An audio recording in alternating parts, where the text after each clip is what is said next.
अपने पुत्र ब्रह्मा को भी उतना प्यार नहीं दिया जितना एक दैत्य पुत्र को भगवान ने प्यार दिया। सुनिए डॉक्टर श्याम सुंदर पराशर जी की यह अनमोल कथा, जिसमें आप लोगों को आज की इस कथा में यह दिखाया जाएगा कि भक्त वत्सल भगवान किस प्रकार से अपने भक्तों की रक्षा करते हैं, उनके लिए अवतार धारण करते हैं और उन्हीं के लिए ही जितना ध्यान भक्त ईश्वर पे देता है उतना ही ईश्वर भी अपने भक्तों पर ध्यान देते हैं। तो इस कथा, सुंदर कथा को आप ध्यान से सुनिए और प्रेम से बोलिए श्री राधे राधे। रमाया यन्मेर्पितः शिरसि पद्मकर प्रसाद। प्रहलाद जी कहते हैं, प्रभु मुझे विश्वास तो था कि कभी न कभी कृपा आपकी अवश्य होगी, पर इतनी कृपा होगी और ऐसी कृपा होगी ये तो मैंने भी कल्पना नहीं की थी। ब्रह्मा जी आपके पुत्र हैं, आपके नाभि कमल से जन्म लिए हैं, पर सच बताइए प्रभु, कभी आपने ब्रह्मा जी को मेरी तरह इस प्रकार गोद में बैठाकर इतना दिव्य वात्सल्य, इतना दिव्य प्रेम प्रदान किया होगा? अरे जो कृपा ब्रह्मा, शंकर, लक्ष्मी, संकर्षण आदि देवों को प्राप्त नहीं हुई, वो कृपा इस दैत्य पुत्र पर आपने बरसाई। न ब्रह्मणो न तो भवस्य न वै रमाया यन्मेर्पितः शिरसि पद्मकर प्रसाद। भगवान ने कहा, पुत्र तुम्हें तो कहीं डर नहीं लग रहा मेरे इस भयानक रूप से? आज देवता तो क्या, हमारी लक्ष्मी भी भयभीत होकर भाग गई, तुम्हें तो डर नहीं लगता? प्रहलाद जी बोले, बिल्कुल नहीं। पर क्यों? बोले, ना हम विभेम्य जितेति भयानकास्य जिह्वार्क नेत्र भ्रुकुटी रभसोग्रदष्टा। प्रहलाद जी कहते, अहम न विभेमी, मैं बिल्कुल नहीं डर रहा। क्योंकि सरकार जब शेर दहाड़ता है तो कौन नहीं डरता, सारे वनचर भागने लगते हैं। पर शेर की दहाड़ से और जंगली जानवर भागते हों और शेर का बच्चा थोड़ी भागता है।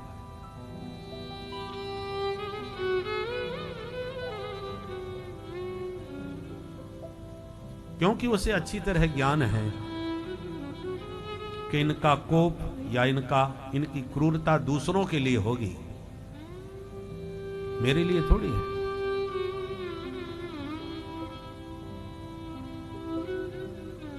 तो मैं भी ये अच्छी तरह जानता हूं, यह विचित्र रूप आपने मेरे लिए ही बनाया है, इसलिए मुझे बिल्कुल भी भय नहीं लगता। प्रभु ने गदगद होकर प्रहलाद जी को हृदय से लगा लिया और कहा, वत्स तुम जो चाहो हमसे वरदान मांगो। प्रहलाद जी बोले, सरकार लेना देना व्यापार में होता है, हमारे आपके बीच ये लेन देन कहां से आ गया? नस भृत्य सबई वणिक। प्रभु से कुछ मांगना ये व्यापार है। मैंने आपसे कुछ पाने के लिए आपको नहीं पुकारा है, आप मिल गए तो क्या पाना शेष रह गया? भगवान बोले, मेरी प्रसन्नता के लिए कुछ तो मांगो। प्रहलाद जी बोले, यदि मांगने से ही आप प्रसन्न हैं तो यही मांगता हूं कि जीवन में कभी कुछ मांगने की इच्छा ही पैदा न हो। कामा नाम हृदय संरोहम, मन में कोई कामना ही उत्पन्न न हो, क्योंकि जीव का चित्त, मन निष्काम जब हो जाता है, कामना रहित हो जाता है, तो भगवत्वाय कल्पते, प्रभु वो तो साक्षात आपके ही सदृश हो जाता है। भगवान बोले, पुत्र तुम मांग नहीं सकते और हम दिए बिना रह भी नहीं सकते। और हाथ पकड़ के सिंहासन पर बैठाकर प्रहलाद जी का अभिषेक किया और कहा, पुत्र एक मनवंतर पर्यंत राज्य करो और उसके बाद मेरे नित्य पार्षद बन के सदा मेरे धाम में रहो। प्रहलाद जी का अभिषेक हो गया। हाथ जोड़ के प्रहलाद जी बोले, सरकार अब आपने मुझे पद पर बैठा दिया है तो एक वरदान भी दे दीजिए। क्या? बोले इसी पद पर बैठ के कल तक मेरे पिता ने आपको बहुत भला बुरा कहा, कहीं आपका अपराध करने से उनका पतन न हो जाए, नरकगामी न हो जाए। मुझे वरदान दीजिए कि मेरे पिता को भी सदगति प्राप्त हो। भगवान ने प्रहलाद जी से कहा, पुत्र तुम जैसा भक्त जिस घर में जन्म लेता है उस परिवार की 21 पीढ़ियां तर जाती है, माता पिता की तो बात ही छोड़ दो। त्रिह सप्तभी 7 3 21। तुम पिता की चिंता मत करो, जाओ अपने पिता का संस्कार करो। प्रहलाद जी उठ के चल दिए पिता का अंतिम संस्कार करने के लिए। उसी क्षण ब्रह्मा जी ने प्रकट होकर प्रभु को प्रणाम किया और कहा, प्रभु आपने बड़ी कृपा करी जो इस दुष्ट दैत्य को मार दिया। इसने सरकार मुझसे ही वरदान लिया और सबसे ज्यादा मुझ ही को परेशान किया। भगवान ने ब्रह्मा जी को बहुत जोर से डांट दिया कि मयवम बरो सोराणाम ते प्रदय पद्म संभव। ब्रह्मा जी खबरदार, आज के बाद किसी दुष्ट दैत्य को दोबारा इतने वरदान दिए तो सर्पों को अमृत पिलाने का काम करते हो। ब्रह्मा जी ने कान पकड़ लिए, सरकार अब दोबारा ऐसा कभी नहीं होगा।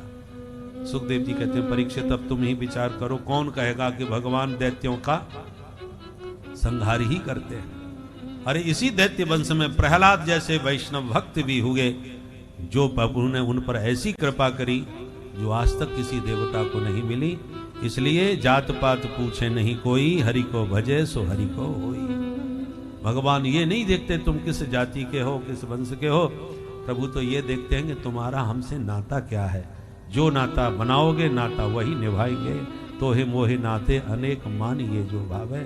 बोल भक्त वत्सल भगवान की। उसके बाद 5 अध्यायों में वर्ण व्यवस्था, आश्रम व्यवस्था का विस्तार से वर्णन किया। इसको धर्म पंचाध्यायी कहा जाता है। ब्राह्मण, क्षत्रिय, वैश्य, शूद्र ये 4 वर्ण हैं प्रमुख, और गृहस्थ और ब्रह्मचर्य, गृहस्थ, वानप्रस्थ और सन्यास ये 4 आश्रम हैं। एक मनवंतर में प्रभु ने ग्राह से ग्रसित गजराज का उद्धार किया हरि अवतार लेकर के। हथनियों के साथ जल विहार करते हुए हाथी को मगर ने पकड़ लिया था। जब हाथी ने समझ लिया कि नहीं बचूंगा तो हरि को याद किया। इसका नाम है गजेंद्र मोक्ष। गजेंद्र मोक्ष का पाठ करने से भगवान बड़े बड़े संकट से जीव की रक्षा करते हैं, इसलिए इसका भी नित्य पाठ करना चाहिए। हरि ने सूंड पकड़ के हाथी को बाहर निकाला, मगर भी खिंचा चला आया। भगवान ने सुदर्शन से मगर का मुख फाड़ दिया और गजग्राह दोनों का उद्धार हुआ। हाथी ने कहा, सरकार पुकारा हमने और उबारा आपने मगर को, आते ही उद्धार तो उसका हुआ। दोनों ही शापित थे, जिसके कारण गजग्राह बने थे। साप मुक्त होकर दोनों का उद्धार हो गया। एक मनमंथन में भगवान ने सागर मंथन करा के देवताओं को दिव्य अमृत पान कराया था, और इस सागर मंथन में प्रभु के 3 अवतार हुए।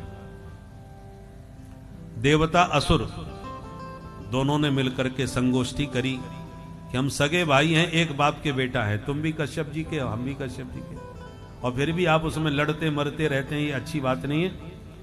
कुछ ऐसा करो कि लड़ाई तो भले ही हो परंतु हत्या किसी की ना हो।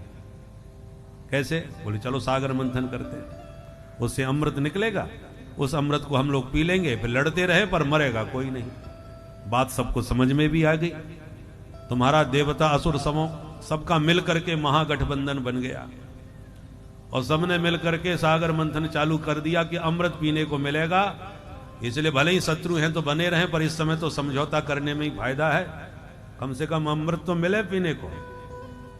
तो देवता असुरों का महागठबंधन बना और मंदराचल पर्वत को उठा के समुद्र में पटका, पर डूबता चला गया। तो सब घबरा गए, अब क्या होगा। भगवान ने कच्छप रूप धारण करके पर्वत को पीठ पर उठा दिया। मंथन प्रारंभ हुआ। अहंकार में तने दैत्यों ने कहा हम तो आगे लगेंगे। देवता बोले नहीं, हम कोई छोटे बाप के बेटा है, आगे हम लगेंगे।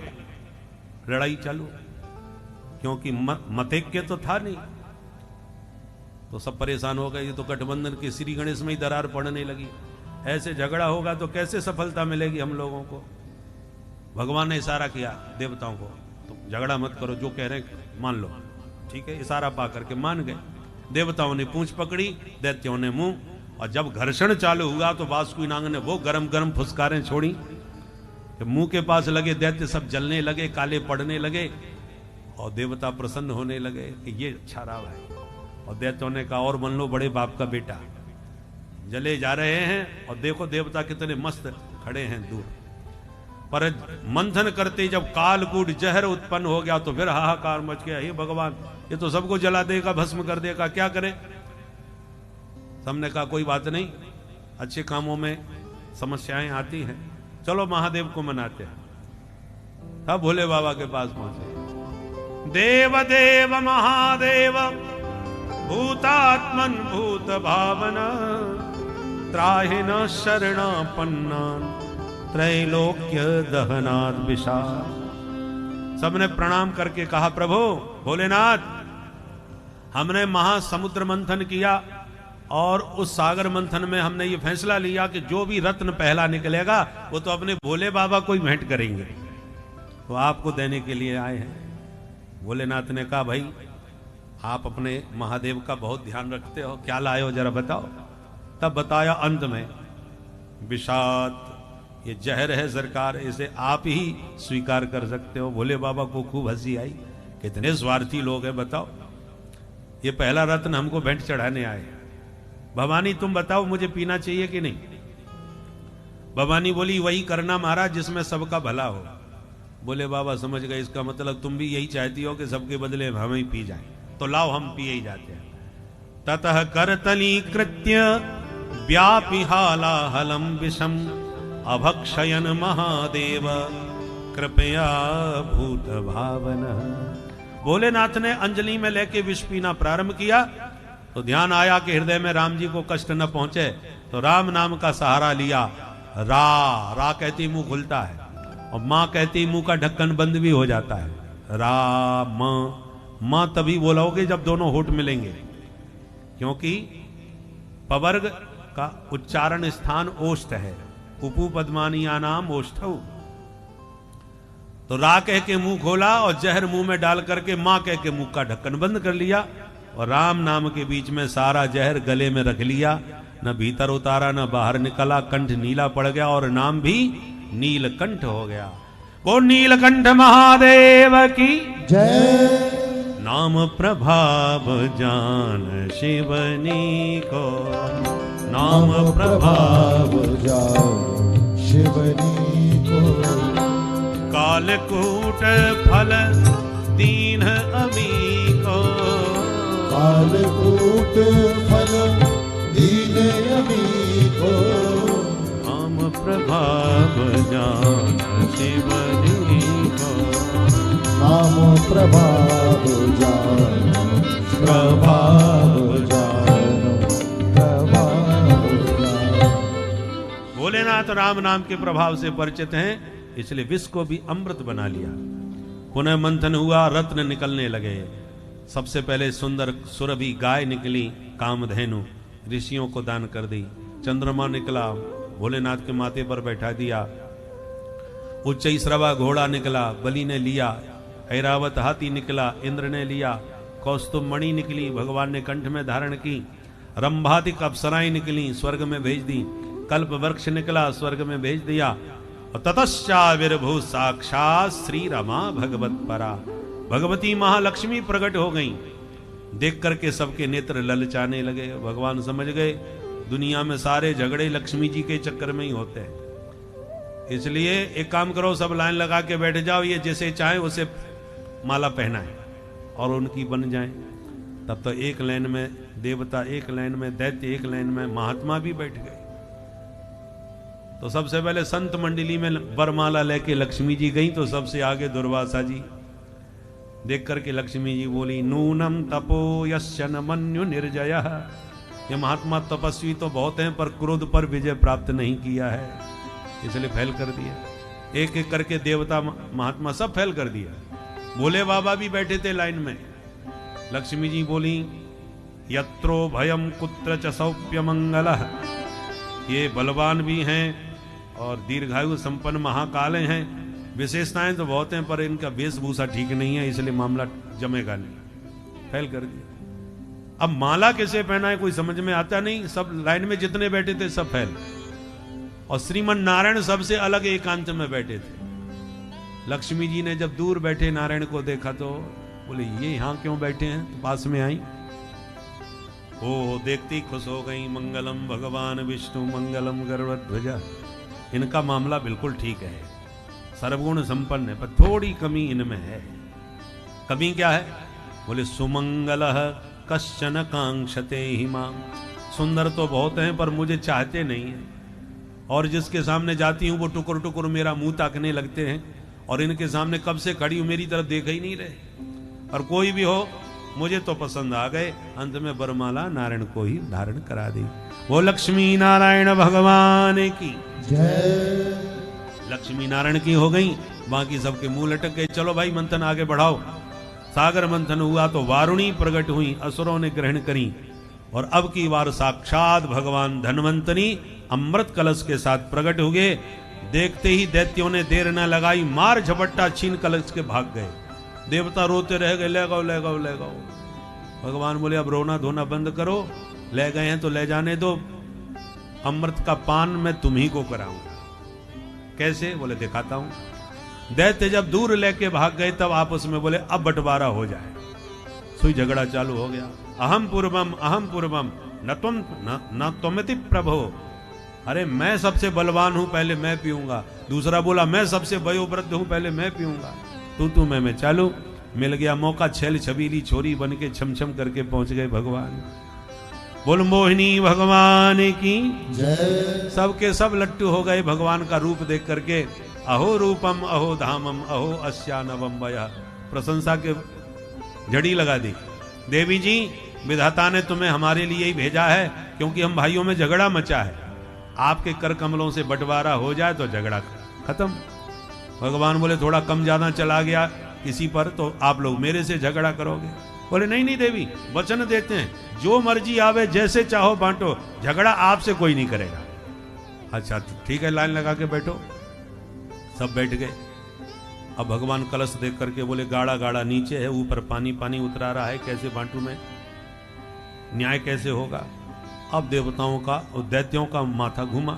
पहले पिएंगे तो ऊपर का पानी पानी हाथ लगेगा, और ठहर के पिएंगे तो फिर प्योर माल मिलेगा गाढ़ा गाढ़ा। इतने में देवता आ गए। ये कौन? बोले हमारे सौतेले भैया, इनको तुम कुछ मत देना। भगवान बोले देखो ये बेईमान लोग हमें बिल्कुल पसंद नहीं। यदि उन्होंने तुम्हारा साथ दिया है तो उनको भी तो हिस्सा मिलना चाहिए कुछ के नहीं। वैसे मुझे कोई मतलब नहीं, परंतु मैं तो ये सिद्धांत की बात बता रही हूं। यदि तुम कहो तो ऊपर का पानी पानी थोड़ा इन्हीं को ना पिला दिया जाए। दैत्य बोले वाह देवी, आपने बहुत बढ़िया कहा, चलो जो अच्छा लगे करो। भगवान ने ऐसी मीठी मीठी बातें करी कि सब दैत्य पागल हो गए, और लाइन लगा के देवता भी बैठ गए। अब भगवान देवताओं को पिला रहे हैं और दैत्यों को देख देख के मुस्कुरा रहे हैं। दैत्य माधव की मुस्कान पर मुग्ध हुए जा रहे हैं और देवता अमृत पिए जा रहे हैं। स्वरभानु नाम का दैत्य बड़ा होशियार था, उसे शंका हो गई कुछ गड़बड़ है। तुरंत देवता बन के देवताओं के बीच में सूर्य चंद्रमा के मध्य बैठ गए। और जैसे ही प्रभु ने इसको अमृत पिलाया, सूर्य चंद्र ने प्रभु को इशारा किया महाराज नकली है। देखते ही प्रभु पहचान गए, पट्ट से उसका सिर उड़ा दिया, पर झट से वो पी गया। इसलिए मरा नहीं, अमृत पीने से उसके दो हिस्से हो गए, जो राहु और केतु के नाम से जाने गए। और भगवान अमृत के साथ तत्क्षण वहां से अंतर्धान। बोल मोहिनी भगवान की जय। अब दैत्यों को होश आया, ए भैया वो देवी जी किधर गई? एक बोला अमृत किधर गया? अब ना देवी का पता ना अमृत का। सामने देखें तो देवता डकार ले रहे हैं और पेट पर हाथ घुमा के खुश हो रहे हैं। अब माथा खराब हुआ दैत्यों का। भाई लगता है अपने साथ बहुत बड़ा धोखा हुआ है, पता लगाओ वो धोखेबाज कौन थी। एक बोला हम समझ गए वो थी नहीं, था वो पक्का बहरूपिया विष्णु होगा। छोरी बन के छमछम करके हम सबको चूना लगा के चला गया। अब तो क्रोध में भरे दैत्यों ने हमला कर दिया देवताओं पर। और तत्र देवासुरो नाम रण परम दारुण। अब तो भयंकर महासंग्राम हो गया, देवासुर महासंग्राम। तो जो महाराज मत के विरोधी मतों से जब गठबंधन बनता है तो परिणाम में यही होता है। महायुद्ध हो गया, बड़ा भयंकर ऐतिहासिक प्रथम युद्ध हुआ है ये। पर अमृत पीने के कारण देवता सब विजयी हो गए और दैत्य सब के सब मारे गए। पर शुक्राचार्य जी ने मरे हुए दैत्यों को जिंदा कर लिया अमृत संजीवनी विद्या के बल पर। और बलि ने गुरुजी के चरण पकड़ लिए, बोले गुरुजी आपने बचा लिए, पर बदला लेंगे इन देवताओं से। कैसे? गुरुजी ने कहा कि हम उपाय बताते हैं। क्या? बोले तुम ब्राह्मणों का आशीर्वाद प्राप्त कर लो, बाकी हम सब देख लेंगे। तो ब्राह्मणों को खुश करने में कितनी देर लगे? बढ़िया बढ़िया खीर मालपुआ तस्मई चकाचक घुटबाए के बढ़िया लिफाफा पकड़ाए दो, फिर देखो शीघ्र वर्चस्वमायो समारोग्य माँ विधात गर्जना के साथ आशीर्वाद मिल जाता है। तब तो ब्राह्मणों की सेवा में दैत्य इतने जुट गए कि सबका हृदय जीत लिया। और ब्राह्मणों ने आशीर्वाद में एक अमोघ रथ बना करके बलि को भेंट किया कि इस रथ में तुम कभी पराजित नहीं होगे। तब तो बलि खुश हो गया, रथ में बैठा सीधा हमला देवताओं पर। देवगुरु बृहस्पति बोले देवताओं भाग जाओ, आज ब्राह्मणों का बल इसके साथ है, संसार की कोई शक्ति इसका सामना नहीं कर सकेगी। तब मैदान छोड़ के भाग गए सारे देवता और बलि ने स्वर्ग को जीत लिया, अपने कब्जे में ले लिया। कुर्सी का झगड़ा हमेशा से चलता है। अब दैत्यों ने स्वर्ग पर अपना अधिकार जमा लिया, कुर्सी छीन ली, देवता बेचारे रोते फिर रहे। उधर देव माता अदिति ने अपने पति कश्यप जी से कहा मैं अपने बच्चों का दुख देख नहीं सकती, क्या करूं? कश्यप जी ने कहा तुम पयोव्रत करो। कब? फाल्गुन के महीने में। फाल्गुन श्यामले पक्षे द्वादशाहम पयोव्रत। फाल्गुन शुक्ल में ये पयोव्रत केवल दूध पी करके ये व्रत रखा जाता है 12 दिन तक, इसलिए इसका नाम पयोव्रत है। मां अदिति ने इस व्रत का पालन किया, प्रभु प्रसन्न हुए, दर्शन दिए, आशीर्वाद दिया और कहा मां मैं स्वयं तुम्हारा पुत्र बन के आ रहा हूं। मां अदिति गर्भवती हुई, समय पाकर के भगवान बटुक बामन बन के प्रकट हुए। बोलो बामन भगवान की जय। तम बटुम बामनम दृष्ट्वा मोदमाना महर्षया। महात्मा बड़े खुश हुए, धूमधाम से जनेऊ संस्कार हुआ। ब्रह्मा जी ने कमंडलू दिया, कुबेर ने भिक्षा का पात्र दिया, बृहस्पति जी ने यज्ञोपवीत धारण कराया। जो भिक्षा मिली वो गुरुजी को भेंट करी। गुरुजी ने कहा हमको तो त्रैलोक्य की संपदा चाहिए बटुक जी, जाइए बलि से मांग के लाइए। जो आ गया, वामन भगवान चल पड़े। बलि के यहां पहुंचे तो बलि ने स्वागत किया। स्वागतम ते नमस्तुभ्यम ब्रह्मन किम करवामते। क्या सेवा करूं सरकार? भगवान वामन बोले हम तो संतोषी ब्राह्मण हैं, केवल मिलने चले आए। बलि ने कहा बिना मतलब के ब्राह्मण का बेटा किसी के यहाँ नहीं जाता सरकार, कुछ तो मनोरथ मन में लाए होगे। भगवान बोले हमने तुम्हारा नाम सुना था इसलिए मिलने चले आए, पर हम समझ गए तुम दिए बिना मानोगे नहीं, इसलिए तुम्हारा मान रखने के लिए पहली बार मांग रहे हैं। क्या? पदानी त्रीण दैत्येन्द्र सम्मतानि पदा मम। मेरे इन पैरों से केवल 3 चरण भूमि का दान कर दो। बलि बड़ी जोर से हंसने लगा। ब्राह्मण देवता, मुझसे मांगने वाले को जीवन में दोबारा हाथ नहीं पसारना पड़ता। क्या मांगते हैं आप? सोच समझ के ठीक से मांगो कुछ। भगवान बोले हम संतोषी ब्राह्मण हैं, इससे ज्यादा तो नहीं मांग सकते। शुक्राचार्य जी घूरने लगे, हमने बहुत पंडित देखे पर ऐसा नहीं देखा भाई, ये पंडित कहां से आया? ध्यान लगाया। वामन भगवान बोले देना हो तो जल्दी दो, हमारे संध्या बंदन का समय हो रहा है, ज्यादा समय नहीं हमारे पास, और देना है तो हाथ में जल लो, संकल्प पढ़ो। बलि ने जल पात्र जैसी लिया, शुक्राचार्य जी ने पट्टे से हाथ पकड़ लिया। बलि सावधान। क्या हुआ गुरुजी? बोले पहचानो कौन है ये? बोले वामन है। अरे राजन तुम फिर धोखा खा रहे हो, न ये वामन है न 53, हम इसको पहचान गए। कौन है? एस वैरोचने साक्षात भगवान विष्णुरव्ययः कश्यपाद अदितिर्जातो देवानां कार्य साधक। देवताओं का कार्य साधने के लिए वो छलिया विष्णु जो छोरी बन के आया था वही बोना बन के फिर आ गया। बातों में आओगे बर्बाद हो जाओगे, मना कर दो, कुछ नहीं दिया, नहीं तो इसके हाथ पैर मैंने देख लिए, सारी दुनिया नाप लेगा। अब बलि दुविधा में, गुरुजी पर मैं तो वचन दे चुका। अरे तो कभी कभी झूठ बोल देना चाहिए, कोई बात नहीं। बोले गुरुजी आप झूठ बोलने को मेरे से कह रहे हो? मैंने जीवन में झूठ कभी नहीं बोला। यदि ब्रह्मचारी है तो 3 चरण भूमि लेके चला जाएगा, और यदि ये विष्णु है तो कितना बड़ा सौभाग्य मेरा होगा कि सारी दुनिया को देने वाला मुझसे मांग रहा है, मैं तो मना करने वाला। मूर्ख तू श्रीहीन हो जा। शाप दे के गुरुजी चले गए। बामन भगवान बोले गुरु चेला झगड़ा ना करो भाई, देना है तो दो, नहीं हम चले। अरे नहीं नहीं महाराज आप कहीं ना जाइए, आप संकल्प लीजिए। तो लो हाथ में जल। अब जैसे ही जल पात्र लेने लगे, भागवत के मूल में ऐसा नहीं है पर पुराणांतर ऐसा है कि शुक्राचार्य जी उस पात्र के छिद्र में छुप के बैठ गए, मैं पानी की बूंद नहीं टपकने दूंगा। वामन भगवान समझ गए, नुकीली कुसा निकाल के आसन में से उस छिद्र में से बाहर फेंक के मारी। शुक्राचार्य जी की एक आंख गोविंदाय नमो नमः। शुक्राचार्य जी निकल के भागते नजर आए। कोई दे रहा है, कोई ले रहा है, हम फालतू में ही अपनी आंख खो बैठे।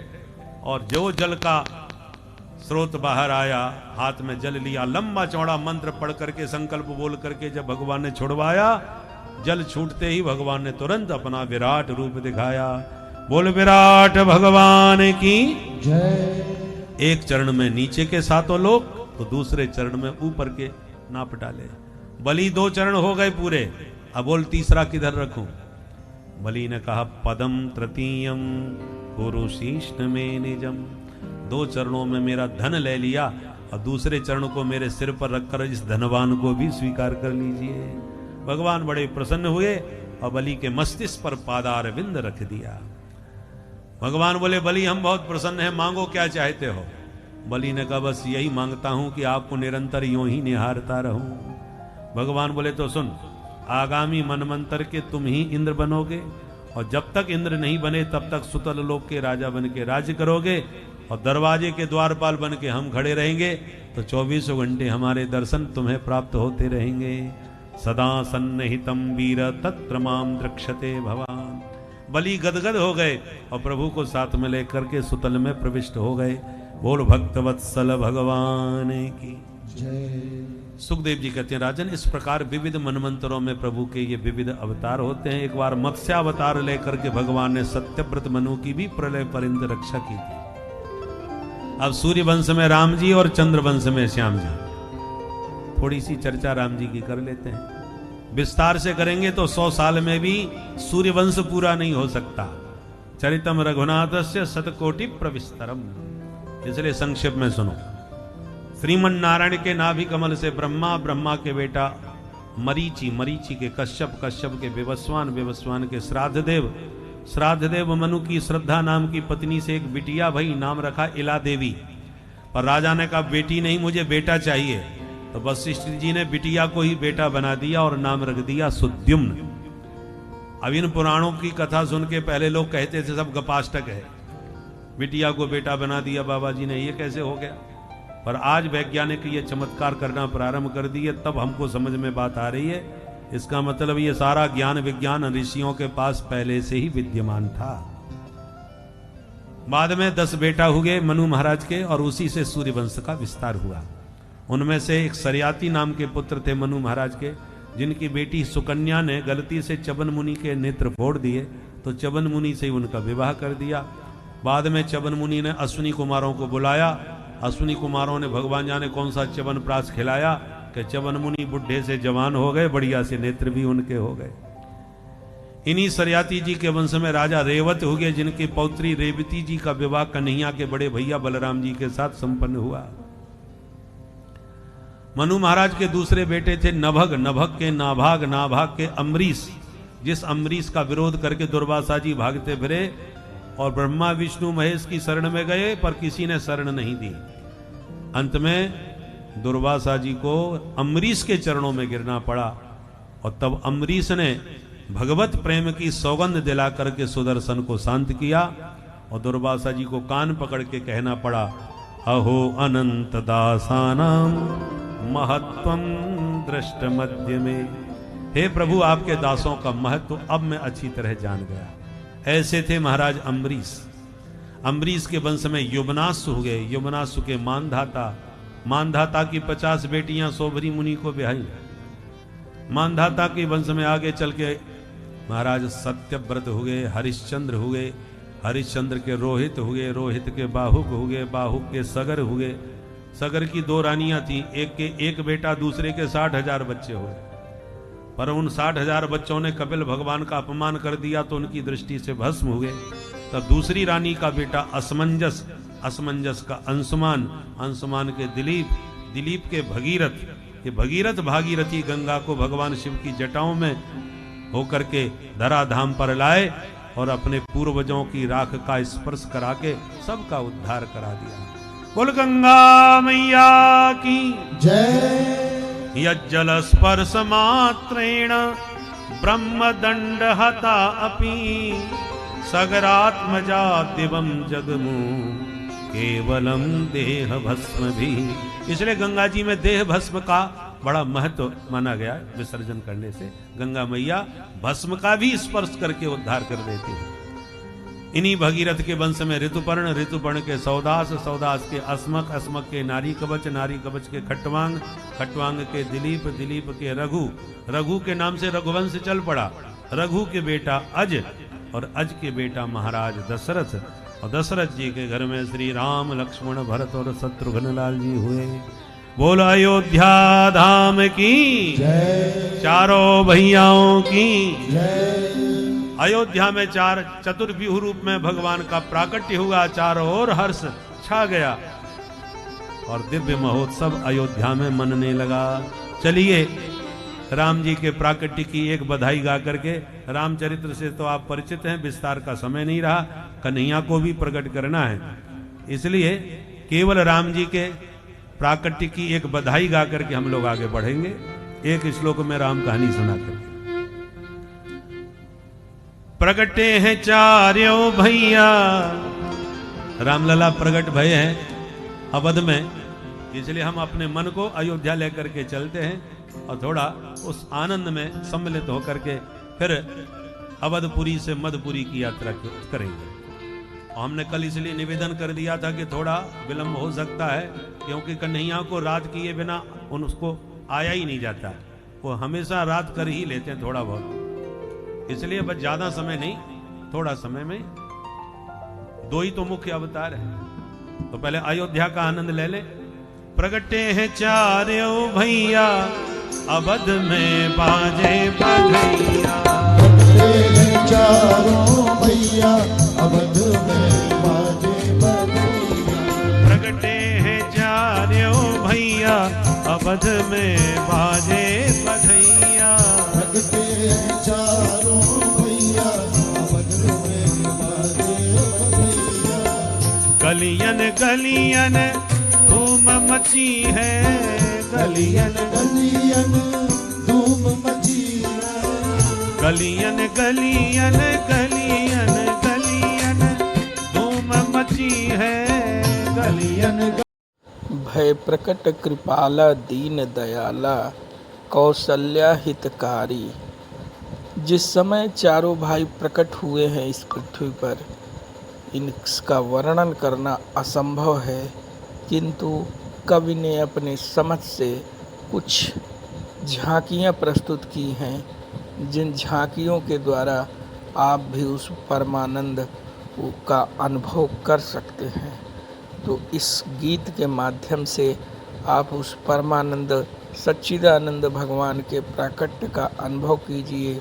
अवधपुरी में किस प्रकार भगवान का जन्म हुआ और भगवान राम की कुछ सुंदर कथाएं आपको आगे के अंश में सुनने को मिलेंगी, जिसे आप लोग ध्यान से सुने और प्रेम से बोलिए श्री राधे राधे।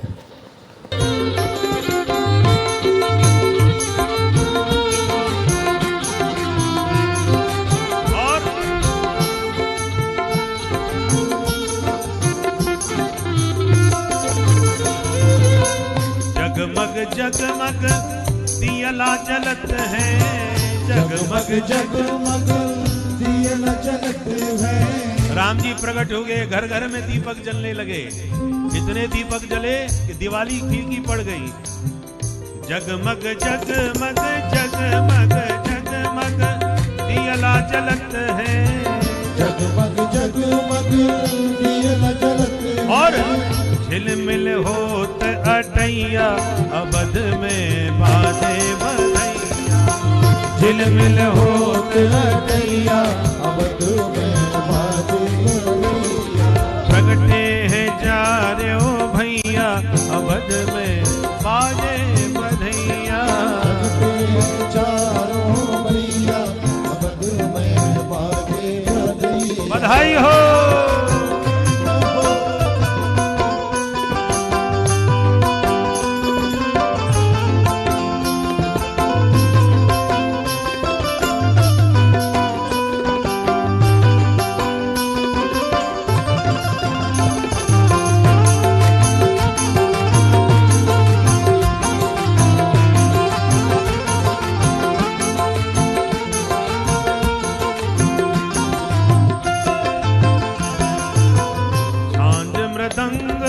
ताल ढप बाजे झांझ मृदंग ताल ढप बाजे। ताल ढप बाजे हाँ ताल ढप बाजे। ताल ढप बाजे हाँ ताल ढप बाजे। झांझ मृदंग ताल ढप बाजे।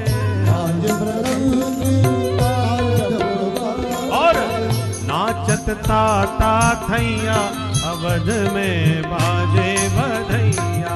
नाचत ताता थैया अवध में बाजे बधैया। अब नाचत ताता थैया अवध में बाजे बधैया। नाचत ताता थैया अवध में बाजे बधैया। प्रगटे हैं चारों भैया अवध में बाजे बधैया। प्रगटे हैं चारों भैया अवध में बाजे बधैया। बाजे बधैया हाँ बाजे बधैया। बाजे बधैया हाँ बाजे बधैया। बाजे बधैया हाँ बाजे बधैया। बाजे बधैया हाँ बाजे बधैया। नाचत ताता थैया अवध में बाजे बधैया। चारों भैया अवध में बाजे बधैया। प्रगटे हैं चारों भैया अवध में बाजे बधैया। प्रगटे हैं चारों भैया अवध में बाजे बधैया। अवध में आनंद भयो जय रघुबर लाल की। अवध में आनंद भयो जय रघुबर लाल की। अवध में आनंद भयो जय रघुबर लाल की। अवध में आनंद भयो जय रघुबर लाल की। बोल अयोध्या धाम की जय। श्री राम लला की जय। चारों भैयाओं की जय। तीनों मैयाओं की जय। सरजू मैया की जय। अब सुखदेव जी ने एक श्लोक में पूरी राम कहानी सुनाई, वही आप भी सुन लो। गुरुवर थे त्यक्त राज्यो व्यचरदनुवनम पद्म पदभ्याम प्रियाया। पाणिस्पर साक्षमाभ्याम रजत पदरुजो यो हरीन्द्र अनुजाभ्याम। कैसे हैं हमारे राम जी, जो माता पिता की आज्ञा को स्वीकार करके 14 वर्ष के लिए वनवासी बन गए। चित्रकूट में वास करके कोल भील के रातों को आनंद दिए और साधु संतों को दर्शनों से आह्लादित किए। उसके बाद पंचवटी पर आए, कुटिया बनाए, सूपन खाई, नकटी करके भगाई। खरदूषण को उसने प्रेरित करके भेजा तो उसको भी परलोक पहुंचाया। दुष्ट दशानन साधु वेश बना के आया, किशोरी जी को हर के ले गया। राम जी वियोग में विलाप करते हुए विचरण करने लगे वन वन में। एक ही पीड़ा है कि जानकी ने जीवन में एक वस्तु मांगी, वो भी दे नहीं पाया। सोने का मृग ही तो मांगा था, पर वचन दिया है तो निभाऊंगा जरूर, सोने का ही मृग लाके दूंगा। कहां मिले? जो मांगा था वो तो नकली निकल पड़ा, अब असली सोने का मृग कहां मिलेगा? खोजते खोजते मिल ही गया शुद्ध सोने का मृग। बानरों को भी मृग कहते हैं, अंतर सिर्फ इतना है वो शाखा मृग के नाम से जाने जाते हैं। शाखा मृग के बड़ मनुसाई, शाखाते शाखा पर जाई। तो वो किष्किंधा में प्रवेश करते करते भगवान को शाखा मृग श्री हनुमंत लाल जी का दर्शन हो गया। अतुलित बल धामम स्वर्ण शैलाभदेहम। स्वर्ण शैल के समान जिनकी दिव्य देह की आभा है। राम जी प्रसन्न हो गए, हमको शाखा मृग मिल गया सोने का। और ये हमको तो भा गया, अब किशोरी जी को भी तो पसंद आना चाहिए, इसलिए हनुमंत लाल जी को ही भगवान ने मुद्रिका दे करके भेजा लंका में। लंका भी सोने की, हनुमान जी भी सोने के, मुद्रिका भी सोने की। अब असली सोना कौन सा, नकली कौन, कैसे पता चले? लगे हाथ परीक्षा हो ही गई। रावण ने ही बंदूक बना करके हनुमान जी की पूंछ में आग लगवा दी, और रावण ने पूंछ में आग लगाई तो हनुमान जी ने उसकी मूंछ में आग लगा दी। उसकी आंखों के सामने उसकी लंका को जला करके खाक में मिला दी। नकली सोने की लंका जल गई, असली सोने के हनुमान जी ज्यों के त्यों चमचमाते हुए किशोरी जी के सन्मुख उपस्थित हुए। माता जानकी जी ने खूब आशीर्वाद दे के हनुमान जी को विदा किया, और तब पूरा समाचार प्रभु को लाके जब हनुमान जी ने सुना दिया तो समुद्र पर सेतु का निर्माण करके भगवान लंका में प्रविष्ट हुए। खल दव दहनः, जैसे दावाग्नि वन को दग्ध कर देती है, ऐसी राम जी की क्रोधाग्नि में सारे निशाचर रावण सहित समाप्त हो गए। और अग्नि परीक्षा इसलिए प्रभु ने जानकी जी की ली, क्योंकि तुम पावक मह करो निवासा। जानकी जी को अग्नि में ही निवास दे दिया था। जो हरण हुआ था रावण के द्वारा वो प्रतिबिंबित जानकी जी थी, छाया जानकी का हरण हुआ था, असली तो अग्नि में निवास कर रही थी। इसलिए अग्नि परीक्षा के माध्यम से असली जानकी जी को अग्नि से पुनः प्राप्त किया, और पुष्पकारूढ़ होकर के राम जी लंकाधिपति विभीषण को बना करके पुनः लौट के अवधपति बने। ऐसे अवधपति भगवान श्री रघुनंदन राम भद्र के पाद पद्मों में बारंबार प्रणाम है। बोल राजा रामचंद्र भगवान की जय। इस प्रकार राम राज्य की स्थापना हुई। राम जी जैसा राजा न हुआ है न हो सकता है। ऐसे प्रजावत्सल राम जी को प्रणाम। अब चलते हैं मधुपुरी की ओर।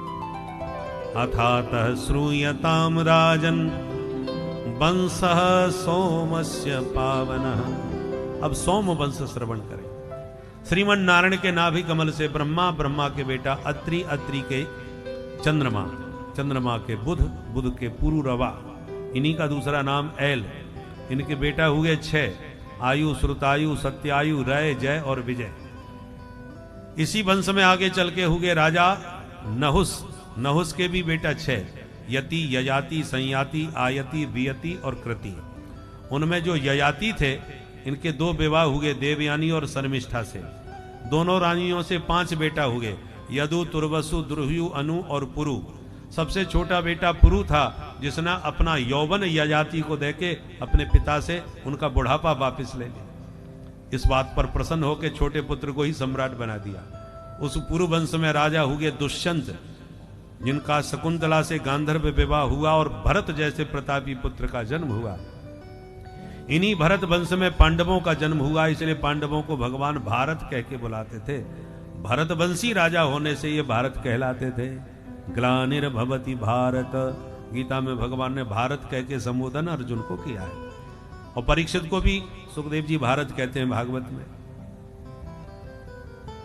ये तो रही पुरु वंश की बात। अब पुरु के सबसे बड़े भाई यदु, उनसे यादव वंश चला, जिस यदु वंश में महाराज अजमीड हुए, देवमीड हुए, सूरसेन हुए, आनक दुंदुभी हुए। ये आनक दुंदुभी ही बड़े होकर के वसुदेव के नाम से जाने गए। वसुदेव जी की 13 पत्नियां थीं, उनमें सप्तम पत्नी के रूप में देवी देवकी थी। देवकी के 8 बेटा और 1 बिटिया भई। उसमें 8वें पुत्र थे भगवान श्री कृष्ण, और जो बिटिया भई वो परीक्षित तुम्हारी दादी मां थी, जिनका नाम है सुभद्रा देवी। भगवान कृष्ण की छोटी बहन सुभद्रा जो अर्जुन को ब्याही, अर्जुन के बेटा अभिमन्यु, अभिमन्यु के बेटा परीक्षित। इसलिए सुखदेव जी कहते हैं तब राजन पितामही, तुम्हारी दादी मां का जन्म हुआ था गोविंद की छोटी बहन के रूप में। और एक श्लोक में जैसे राम कहानी सुनाई वैसे कृष्ण कथा भी सुना डाली। सुन के तो परीक्षित घबरा गए, हाथ जोड़ के खड़े हो गए, और यहीं से 10वें स्कंद में प्रवेश। कथितो वंश विस्तारो भवता सोम सूर्ययो राज्ञां चोभय वंश्यानां चरितं परमाद्भुतम् यदोष्य धर्मशीलस्य नितरां मुनिसत्तम तत्रांसेनावतीर्णस्य विष्णोर्वीर्याणि संस्थानः। परीक्षित ने प्रश्न कर दिया, महाराज आपने सूर्य चंद्र वंश का बहुत विस्तार से वर्णन कर दिया, और जब मेरे प्यारे प्रभु की चर्चा आई तो आपने बड़ी चटपटी दिखा दी। ऐसे काम नहीं चलेगा, मुझे विस्तार से कृष्ण कथा सुननी है, क्योंकि मैं जानना चाहता हूं धर्मशील यदुवंश में प्रभु का अवतार कैसे हुआ। ये भी जानना चाहता हूं कि भगवान ने अपने मामा जी को क्यों मारा। मैं ये भी जानना चाहता हूं कि बलराम जी या देवकी के पुत्र थे तो रोहिणी नंदन कैसे बन गए। मेरे पितामहों को प्रभु ने कौरवों की विशाल सेना के समुद्र से पार लगाया था। मेरी मां उत्तरा के गर्भ में आकर के मुझे बचाया था, इसलिए मेरे उनके बहुत सारे नाते हैं। अतः उनकी कथा में कृपणता न दिखाइए महाराज, विस्तार से सुनाइए। तब सुखदेव जी गदगद हो गए। अच्छा परीक्षित ध्यान से सुनो। जब इस पृथ्वी पर चारों तरफ अत्याचार, दुराचार, भ्रष्टाचार, पापाचार व्याप्त होने लगा तो पृथ्वी भारभूत होके गाय का रूप बना के गोविंद की शरण में देवताओं के साथ मिलके पहुंची। पुरुष सूक्त से देवताओं ने स्तुति करी।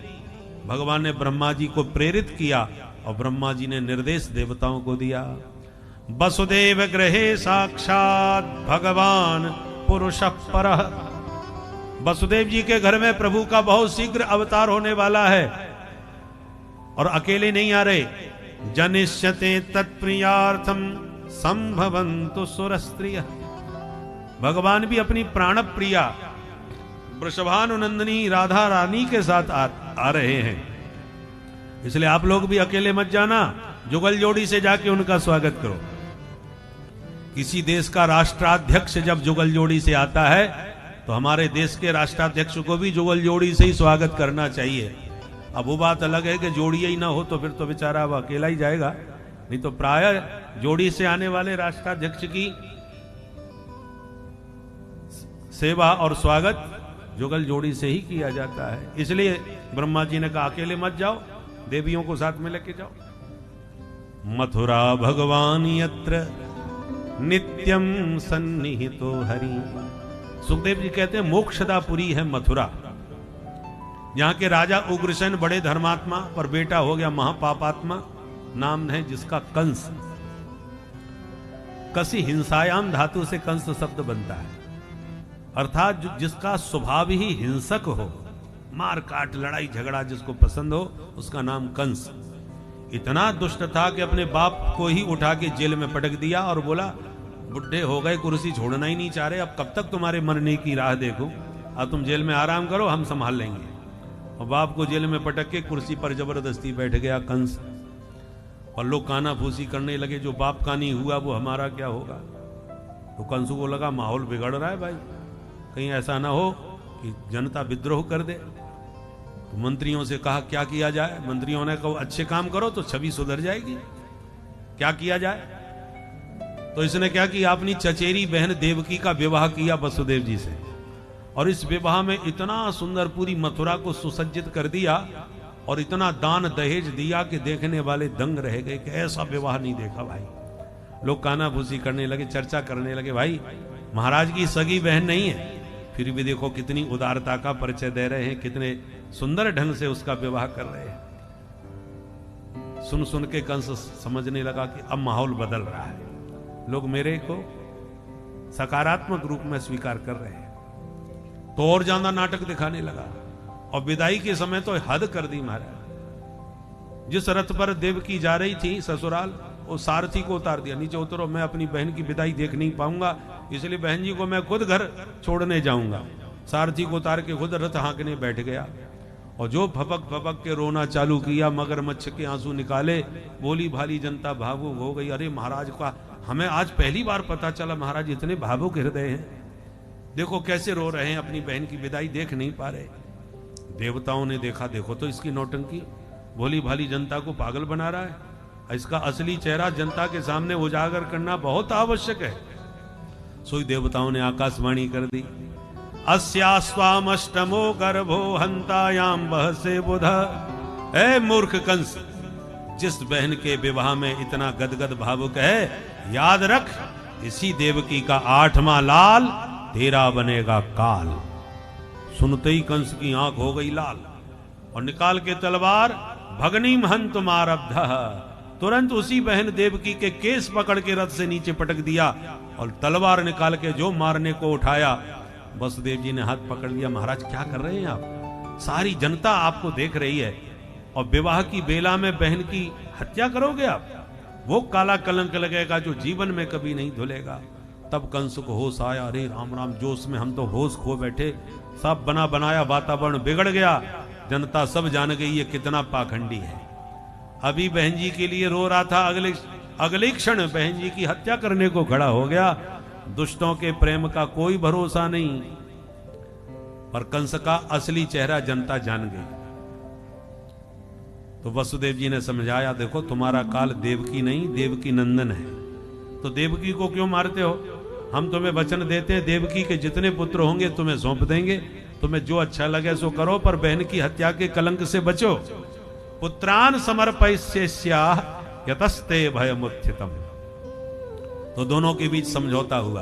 कंस ने कहा मैं छोड़ता हूं एक शर्त पर, जब तक इसके 8 बच्चे नहीं होंगे तुम दोनों को मेरे पास रहना पड़ेगा।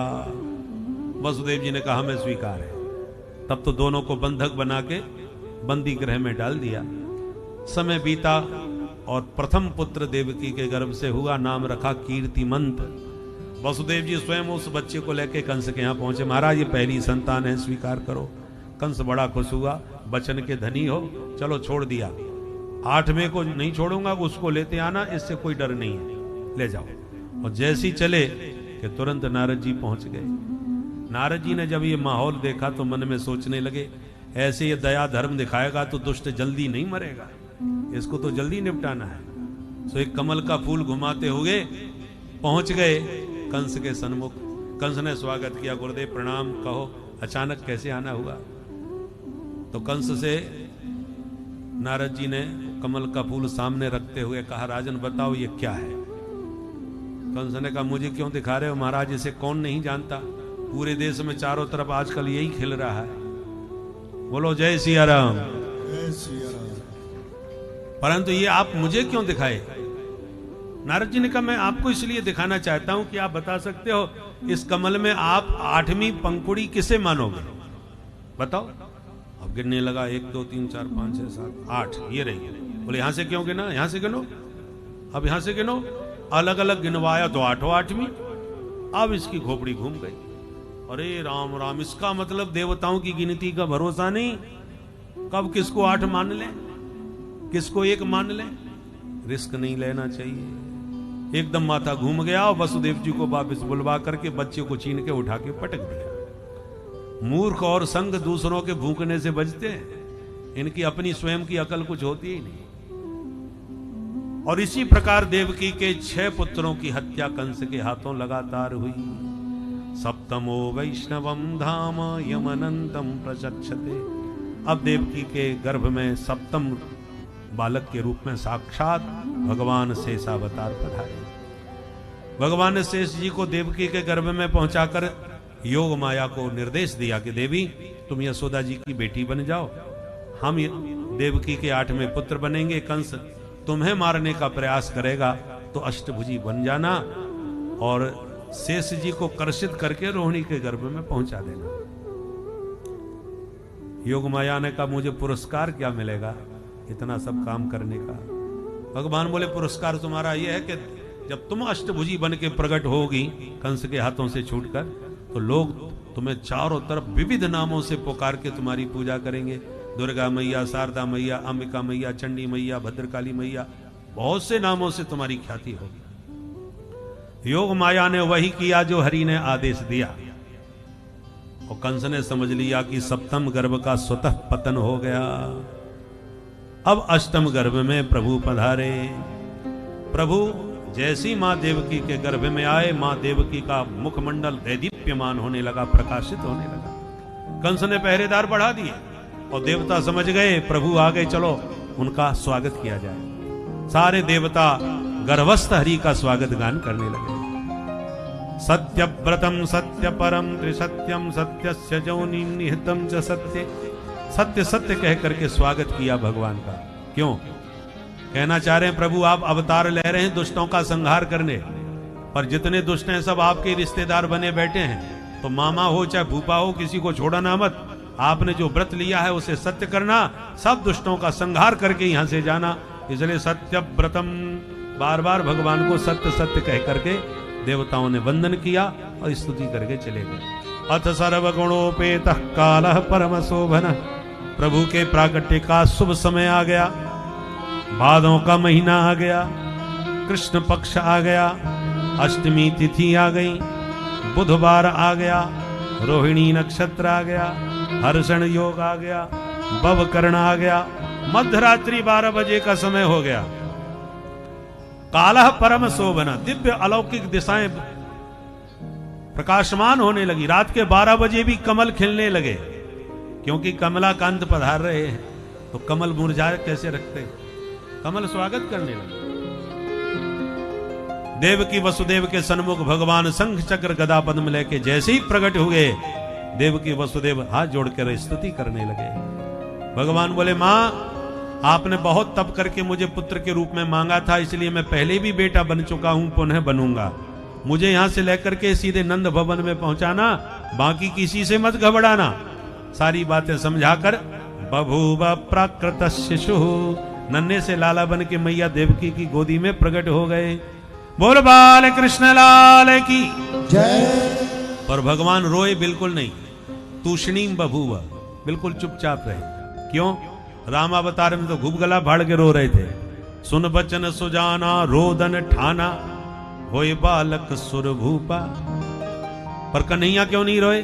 कि जानते हैं राम अवतार में रोए तो रानियां दासियां सब गीत गाती दौड़ती आई थी, और कन्हैया जानते हैं कि हम कहीं रो पड़े तो मामा जी लाठी बंदूक लेके टूट पड़ेंगे, तो यहाँ का माहौल ठीक नहीं है, इसलिए कन्हैया मौन रहे, आवाज नहीं निकाली।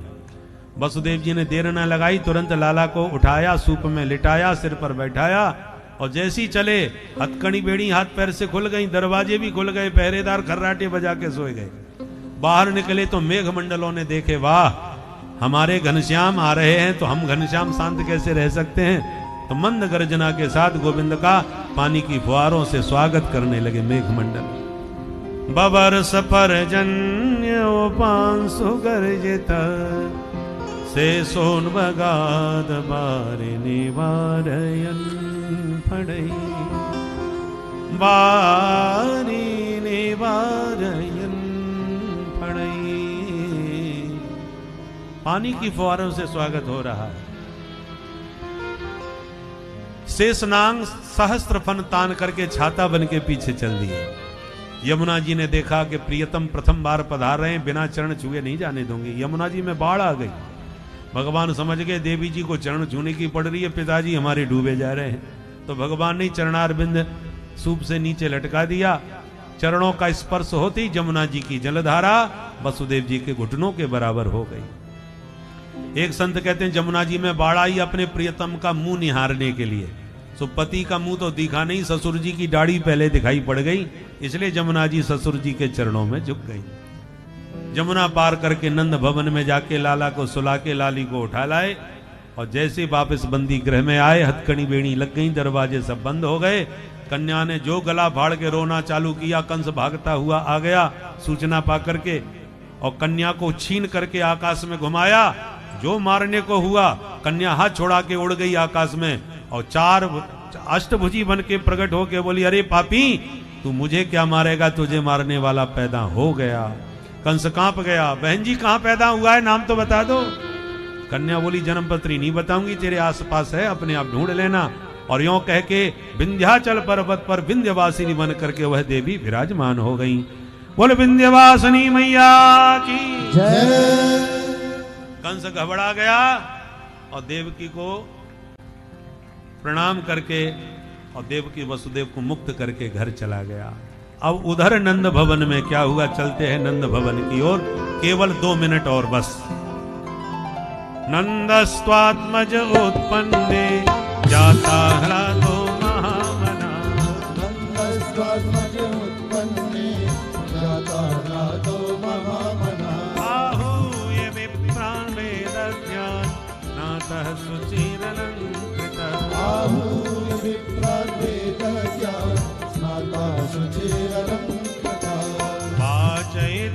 स्वस्तयनं जात कर्मात्मजस्य वै वाचयित्वा स्वस्तयनं जाति कर्मात्मजस्य वै कारयामास विधिवत् पितृदेवार्चनं तथा कार्यामास विधिवत् पितृदेवार्चनं तथा नन्दस्त्वात्मजोत्पन्ने जाताह्लादो महामना नन्दस्त्वात्मजोत्पन्ने जाताह्लादो महामना जाताह्लादो महामना जाताह्लादो महामना। बोल नंद के लाला की जय। अब यहां से ब्रज की कथा ब्रज भाषा में सुनाएंगे आपको। नंद बाबा 90 साल के डोकरा है गए पर छोरा छापरो कोई ना भयो।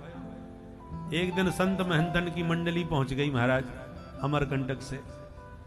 नंद बाबा ने बड़ो भारी स्वागत किया। महाराज अहो भाग्य हमारे जो आप जैसे संत पधारे। खूब खीर मालपुआ रबड़ी छनवाई। संत महंत गदगद होकर के आशीर्वाद देने लगे। नंद बाबा पुत्रवान भव। सोई नंद बाबा हाथ जोड़ के बोले महाराज जी बुढ़ापे में कैसो आशीर्वाद दे रहे हो, अब तक तो कोई छोरा ना है। महंत जी बोले तो मोते भगवान जाने कैसे आशीर्वाद निकल गयो। अब आशीर्वाद जब दयो है तो छोरा तो होके ही रहेगा, हमारो वचन झूठो ना है सके। नंद बाबा बोले तब तो रोज रबड़ी घुटन दो महाराज, आपकी कृपा से काऊ बात की कमी ना है। 9 लाख गैया आए घर में, परंतु जो कमी है वो आपके आशीर्वाद से पूरी है जाए, बस तो सब कछु मिल जाए। संतन के आशीर्वाद को चमत्कार भयो कि जसोदा मैया गर्भवती हो गई। पूरे ब्रज में बात फैल गई। 80 साल के बुढ़ापे में छोरा हुए 12वें जसोदा के। गोपियां खुशी के मारे 84 गज के लहंगा सिलवाए लगी, बढ़िया चुनरी बनवाए भी लगी। जा लहंगा चुनरी में जाऊंगी लेके बधाई जसोदा को। नंद बाबा अपनी सुनंदा बहन को बुलावे पहुंच गए। बहन जल्दी चल तू बुआ बनवे वारी है। सुनंदा 4 महीना पहले ही चली आई और जसोदा भाभी की खूब भाग भाग के सेवा करने लगी। यशोदा माने यश देने वाली, सबको आदर देने वाली। और नंद माने नंदयति जगदिति नंद, सारे जगत को आनंद दे उसका नाम नंद, और जो आनंद न दे उसका नाम ननद। कोई भाग्यशाली भाभी होगी जाकू ननद से सुख मिल जाए, पर ये ननद नहीं है, इनका नाम है सुनंदा। सुनंदा जी के आते ही यशोदा जी निश्चिंत हो जाएं कि अब मेरी सुनंदा आ गई, मुझे घर की कोई चिंता ना है। आज रात में कब वसुदेव जी अदला बदली कर गए पतो ही ना चलो, सब सोते रहे। सुनंदा जी जगी तो सबसे पहले भाभी जी को कमरा झांक के देखने लगी, तो नील कमल के समान खुलते हुए नंदलाल का जब दर्शन किया, देखते ही खुशी के मारे दौड़ती चिल्लाती वही दौड़ी सुनंदा, है गयो है गयो है गयो। सबरे ग्वाला भागे भागे आए, कहा भयो? मुंह पे हाथ धर के बोली कचूना भयो। अरे तो ऐसे काहे कुछ चिल्लाई, हम तो घबरा गए भाई। मन में सोचा सुनंदा जी ने खुशखबरी पहले भैया है सुनाऊंगी तो पक्को 9 लाख हार मोइये मिलेगो, मुझे पहले कोई और खबर ना पहुंचा दे। भागी भागी गई तो क्या देखा कि नंद बाबा ग्वालन के बीच में माला सटकाए रहे। और मंत्र कौन सा जप रहे? अब तो भयो ना है, आगे पतो ना है, सबरे मंत्र भूल गए। इतने में सुनंदा पहुंच गई, भैया तुम बैठे माला सटका रहे हो, मैं कब से बाबरी बनी ढूंढ रही हूं तुम्हें। नंद बाबू बोले जल्दी बता खबर का लाई है। बोले भैया ये बता मेरी इनाम का होगी। अब तो बाबा की धड़कन और दुगनी होगी, मालूम पड़े चौकी खबर लाई है। तुरंत नंद बाबा ने बगल में से तिजोड़ी की चाबी निकाल के सुनंदा के हाथ पे धर दी। बहना तिजोड़ी तेरे ही हाथ में है, जो मर्जी आवे सो बधाई ले, और देर मत कर फटाफट बता। तब कान में आके बोली भैया तेरे घर में लाला को जन्म है गयो, बोल नंद के लाला की जय। सुनते ही नंद बाबा उछल पड़े आनंद में, तुरंत बुलायो नाई, पूरे ब्रज में लगा दी दुहाई, ले ले के बधाई। गोपियां दौड़ी दौड़ी चली आई। सब गोपियां जसोदा मैया को घेर के बधाई दे रही हैं, और सबरे ग्वाला नंद बाबा को घेर के बधाई दे रहे हैं। अब आपको भी बधाई देनी पड़ेगी। पहले गोपियां बधाई देंगी, फिर ग्वाला। जब हम कहेंगे मैया बधाई हो तो गोपियां बोलेंगी मैया बधाई हो, और ग्वाला रहेंगे शांत। और जब हम कहेंगे बाबा बधाई हो तो ग्वाला बोलेंगे बाबा बधाई हो, गोपियां रहेंगी शांत उस वक्त। आज आपकी परीक्षा है, देखे गोपियन की बधाई जोरदार आवे के ग्वालन की। तो पहला नंबर गोपियों का, क्योंकि आजकल हर मामले में गोपियां ही आगे चल रही हैं। 26 जनवरी को गणतंत्र दिवस पे देवियां चमक रही थी महाराज पूरे पर्दे पर, इसलिए पहला बधाई गोपियां देंगी। क्या? पहले हम बोलेंगे, उसके बाद आप बोलिएगा। मैया बधाई हो, मैया बधाई हो, ऐसे बधाई दी जावे। अरे गोपियन ने बधाई दी तो बरसाने में आवाज गई, तुम्हारी आवाज तो या पांडाल से बाहर ना निकली होगी। आज कोई करवा चौथ है ना है, एकादशी है ना है, सब खाई पी के आई होंगी, तो जरा दम लगा करके बधाई दो। अभी कह दो कि समधी आई ने गारी गाय दो, फिर देखो महाराज अलग ही करंट आ जाए आवाज में। इसलिए गोपियां दोबारा बधाई देंगी। मैया बधाई हो, मैया बोली बहनाओ बार बार बधाई हो, तुम सबन के आशीर्वाद से 80 साल के बुढ़ापे में या खुशी को दिन देखने को मिलो। अब आ गए मूछन वारे ग्वाला। भाई ब्रजवासियों, बात खराब ना है होना चाहिए, दम लगाई दियो आगे पीछे से सब ब्रजवासी बोले क्या? बाबा बधाई हो। माइक में कोई ना बोलेगा, नहीं तो गोपियां कहेंगी चीटिंग है गई। माइक बंद करो ब्रजवासी ने के, तब बोल के बताएं, तब खबर लगे मूछन में कितनी दम है। दोबारा बोलेंगे, बाबा बधाई हो, मैया बधाई हो। भाई ब्रजवासियों, मूछन की लाज बच गई, क्योंकि ब्रजवासी कम दिख रहे थे, मैया ज्यादा दिख रही थी। परंतु बात बन गई महाराज, सब गोपी ग्वाल घेर रहे हैं, ब्रजवासी सब हमारे नंद बाबा के रूप में पूज्य महाराज श्री विराजमान हैं। प्रेम से हम लोग बधाई गाएंगे और खूब बधाई पाएंगे, परंतु बधाई लुटाएंगे भी। और बधाई लूटने में कहीं आप खुद भी ना लुट जाएं, ये भी ध्यान रखिएगा, क्योंकि कन्हैया की मंडली के कुछ न कुछ सदस्य 2-4 जरूर आए होंगे। बाद में पता चलता है मोबाइल चला गया और चैन चली गई, ऐसा न हो। इसलिए आप लोग प्रेम से बधाई पाएं और प्रेम से बधाई गाएं। बोल नंद के लाला की जय। 100 बार बधाई लोगों, 100 बार बधाई सखियों, ओ लाखों बार बधाई। नंद झुके नंद झुके नंद झुके अंगना में बज रही का रास्ता कितना सुगम झुके अंगना में बज रही आज बधाई। आप लोग आज की इस कथा में सुनिए और हमारा झुके अंगना में बज रही आज बधाई। आज से बधाई सखियों, 100 बार बधाई सखियों, 100 बार बधाई सखियों, 100 बार बधाई सखियों, बधाई हो।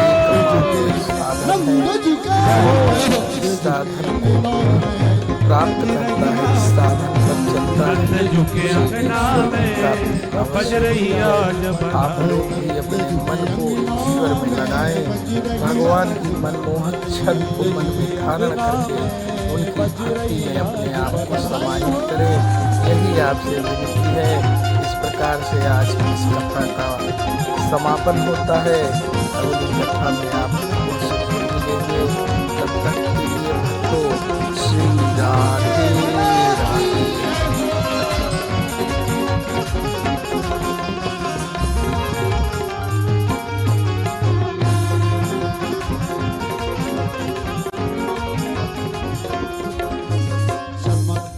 सा हो गया लोगों, हो गई बात निराली। चमत्कार सा हो गया लोगों, हो गई बात निराली। हाँ चमत्कार सा हो गया लोगों, हो गई बात निराली।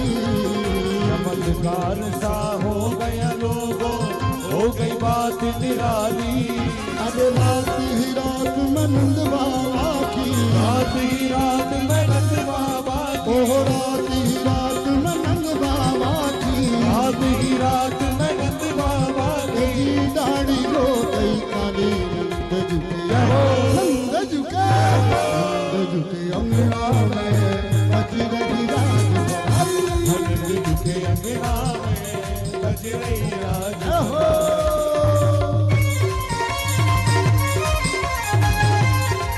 बधाई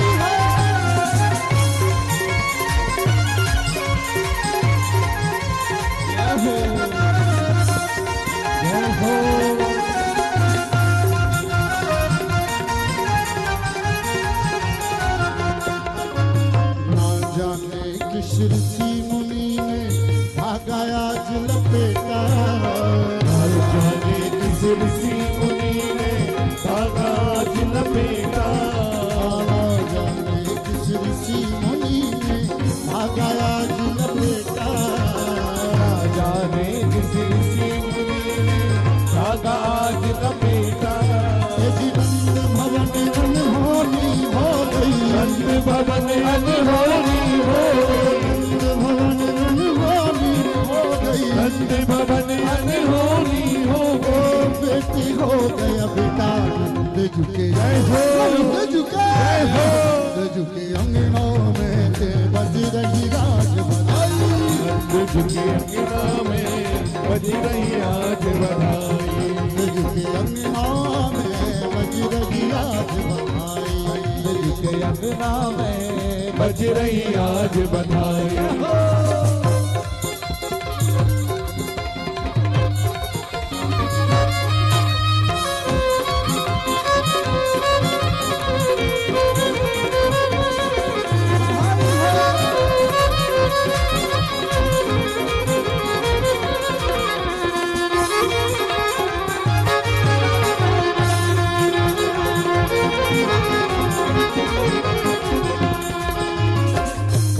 कानों बात चली है सोचे घर ब्रजबाला। कानो कानो बात चली है सोचे हर ब्रजबाला। कानों कानों बात चली है सोचे हर ब्रजबाला। कानो कानो बात चली है सोचे हर ब्रजबाला। देवी गोरे यशोदा मैया गोरी। नंद जी गोरे यशोदा मैया गोरी। देवी गोरे यशोदा मैया गोरी। नंद जी गोरे यशोदा मैया गोरी। लाला के ही विधि काला नंद झुके। जय हो नंद झुके। जय हो नंद झुके अंगनों में बज रही राज बधाई। नंद झुके अंगना में बज रही आज बधाई। नंद झुके अंगनों में बज रही राज बधाई। नंद झुके अंगना में बज रही आज बधाई।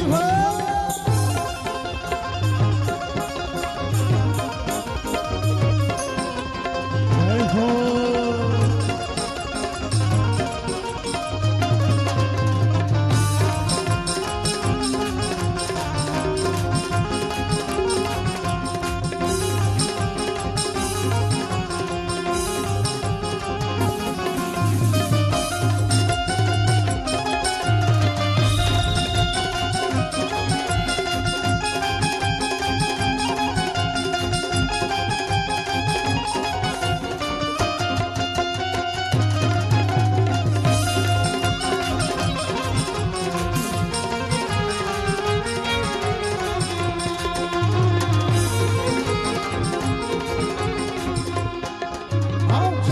जन्म की आस भई पूरी लाला घर में आए।